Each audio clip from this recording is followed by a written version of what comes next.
বাতাসে আমরা ছাদের পর দাঁড়াচ্ছি, আপনারা ছাদে মনে হচ্ছে না আমাদেরকে নিয়ে যাচ্ছে। দূর থেকে এত অবস্থা যে বাতাসে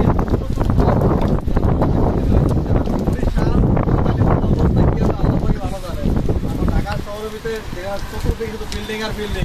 সেই বিল্ডিং এর ভিতরে আমাদেরকে যদি ছাদে দাঁড়ালে আমাদেরকে ধাক্কাতে ফেলা যায়, কতটা বাতাসের ভয়াবহতা।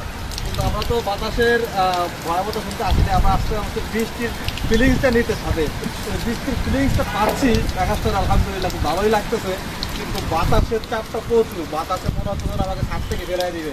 বাতাসের ভাব এমনটা মনে বলতেছে যে তুমি ছাদ থেকে নেমে যাও, তোমাকে প্রয়োজন নাই আমাদের মাঝে। খুব ভালো লাগতেছে বৃষ্টির ভিতরে ভিজে, আসলে ভালো লাগছে। বৃষ্টির ভিতরে ঠান্ডা লেগে যাবে, তারপর এই বদ্ধ পরিবেশে শহরের এলাকায় হালকা বৃষ্টি ও মনটা খুব প্রশান্তি লাগতেছে আজকে। এত যানজটের ভিতরে সুন্দর একটা আবহাওয়া, সুন্দর একটা মানে নিঃশ্বাসিত খুব ভালো লাগছে, মনটা খুব ভরে যাচ্ছে। বৃষ্টির ভিতরে ছোটোবেলা ভিজছি, আর এখন প্রায় 8 থেকে 10 বছর পরেই যে আবার বৃষ্টিতে ভিজতেছি, সেই ছোটোবেলার জিনিসটা খুব ভালোই লাগতেছে। গ্রামে অবশ্য টিনের বিল্ডিং ছিল, টিনে ঘর ছিল, বৃষ্টি পড়তো খুব ভালো লাগতো, ঝপঝপ করে শব্দ হতো, আর ওই বৃষ্টি পায়তানো হতো।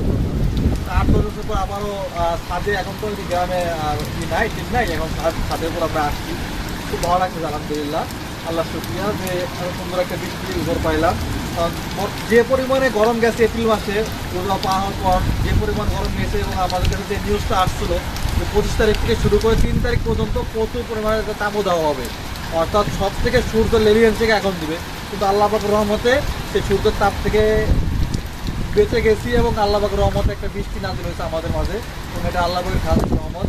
কারণ আমরা অন্তত যারা অফিসে থাকি তারা তো এসিবিতে থাকে, কিন্তু বাসায় আসলে তার এসি থাকে না, বাসাতে তো এসি থাকে না। এখন একটা স্বস্তি, একটা ভালো লাগতেছে, খুবই ভালো লাগতেছে। কারণ রাত্রের ঘুমটা খুব সুন্দর হবে, দিনের ঘুমটা খুব সুন্দর হবে, আর যাদের ওয়াই ব্যবস্থা করতে কোনো কথাই নাই।